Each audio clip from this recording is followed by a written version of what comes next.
महाराष्ट्र में आज महायुति गठबंधन सरकार का राज तिलक होने वाला है और आज शाम 5:30 बजे मुंबई के आजाद मैदान में नई सरकार का शपथ ग्रहण होगा। देवेंद्र फडणवीस महाराष्ट्र के मुख्यमंत्री पद की शपथ लेने वाले हैं। फडणवीस के साथ ही एकनाथ शिंदे और अजित पवार महाराष्ट्र के डिप्टी सीएम पद की शपथ लेंगे और इसके पहले कल बीजेपी विधायक दल की बैठक में देवेंद्र फडणवीस को विधायक दल का नेता चुना गया, जिसके बाद महायुति के तीनों प्रमुख नेता देवेंद्र फडणवीस, एकनाथ शिंदे और अजित पवार ने राज्यपाल से मिलकर सरकार बनाने का दावा पेश किया और आज महाराष्ट्र में नई सरकार का शपथ ग्रहण होने वाला है।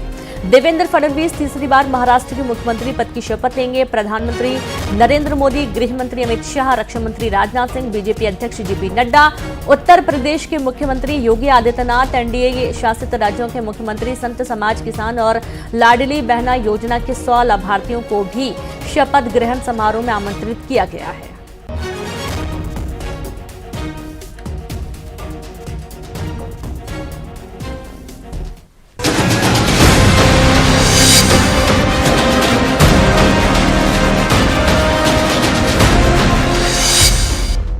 सर्वानुमते यानी कि सर्वसम्मति से देवेंद्र फडणवीस जी को पार्टी के नेता के रूप में घोषणा करता हूं और नेता घोषित करता हूं। सुनले हुए सी कुत्ता भी ना पेशाब करेगा औरंगजेब की पहचान पर। अब तो तिरंगा लहराएंगे पूरे पाकिस्तान पर।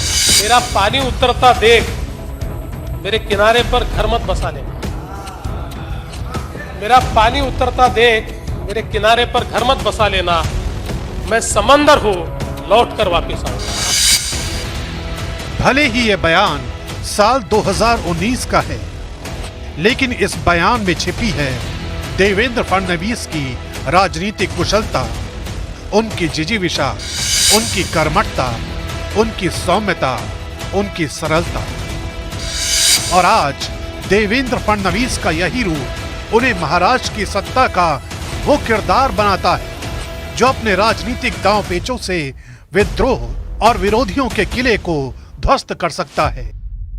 अब से कुछ महीने पहले जब लोकसभा चुनावों के नतीजे आए, तब बीजेपी दहाई का आंकड़ा भी हासिल नहीं कर सकी थी। ऐसे में देवेंद्र फडणवीस के राजनीतिक भविष्य को लेकर तरह तरह के कयास लगाए जाने लगे थे, लेकिन वक्त और बाजी ऐसी पलटी कि महायुति के नतीजे देखकर सियासी पंडितों की आंखें भी चौंक गई। आणि महाराष्ट्राने जे मॅन्डेट या ठिकाणी आपल्याला दिलेलं आहे, खरं म्हणजे महाराष्ट्राच्या जनतेला मी साष्टांग दंडवत घालतो अशा प्रकारचं मॅन्डेट महाराष्ट्राच्या जनतेने आपल्याला दिलेलं आहे। इन नतीजों ने महाराष्ट्र की राजनीति का भविष्य तय कर दिया था। इन आंकड़ों ने इशारा कर दिया था कि महाराष्ट्र की सत्ता का अगला सिरमौर कौन होने वाला है। इन नतीजों ने जता दिया था कि राजनीतिक बाजी को पलट देने वाले को देवेंद्र फडणवीस कहा जाता है। सर्वप्रथम आपल्या सर्वांचे मी आभार मानतो की आपण एकमताने या ठिकाणी विधिमंडळ गटाचा नेता म्हणून माझी निवड केली। साल 2014 के विधानसभा चुनावों से पहले ही देवेंद्र फडणवीस मृदुभाषी नेता के तौर पर अपनी पहचान बना चुके थे। महाराष्ट्र में मुख्यमंत्री पद के लिए हमेशा से वो पहली पसंद रहे हैं। पीएम नरेंद्र मोदी के उन पर विश्वास को ऐसे ही समझा जा सकता है कि भरी सभाओं में मोदी देवेंद्र फडणवीस का जिक्र करते रहे हैं। मैं श्री एकनाथ शिंदे जी, मेरे परम मित्र देवेंद्र फडणवीस जी, भाई अजित पवार जी, उन सब की भी भूरी भूरी प्रशंसा करता हूं। इतना ही नहीं, प्रधानमंत्री नरेंद्र मोदी की तरह अमित शाह भी देवेंद्र फडणवीस पर अटूट विश्वास करते हैं। देवेंद्र फडणवीस जनसंघ और बाद में बीजेपी के नेता रहे। स्वर्गीय गंगाधर फडणवीस के पुत्र हैं। वो गंगाधर फडणवीस जिन्हें नितिन गडकरी अपना राजनीतिक गुरु कहते हैं।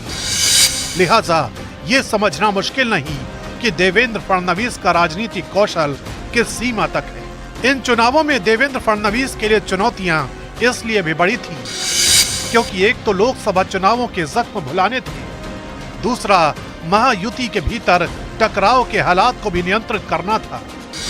यहाँ देवेंद्र फडणवीस ने अपने जबरदस्त राजनीतिक कुशलता का परिचय दिया। उन्होंने न सिर्फ पूरे चुनाव अभियान के दौरान अद्भुत धैर्य का परिचय दिया, बल्कि सरकार के गठन की तैयारियों से पहले भी राजनीतिक संयम की मिसाल कायम की। इन सारे समीकरणों का नतीजा ये हुआ कि महायुति में बीजेपी सबसे बड़ी पार्टी बनकर उभरी। बहुत आनंद हुआ इस एक मत निर्णय में, यूनानिमस रेजोल्यूशन के ऊपर। मैं आप सबको बधाई देती हूं। हम एक है तो से। धन्यवाद। देवेंद्र फडणवीस ने अपने राजनीतिक सफर की शुरुआत उस वक्त की जब 1989 में वो अखिल भारतीय विद्यार्थी परिषद में शामिल हुए। 22 साल की उम्र में देवेंद्र फडणवीस नागपुर नगर निगम में पार्षद बने। 27 साल की उम्र में वो सबसे युवा महापौर बने। 1999 में देवेंद्र फडणवीस ने पहला विधानसभा चुनाव लड़ा और जीत हासिल की। इसके बाद उन्होंने पीछे मुड़कर नहीं देखा और लगातार 3 विधानसभा चुनाव जीते।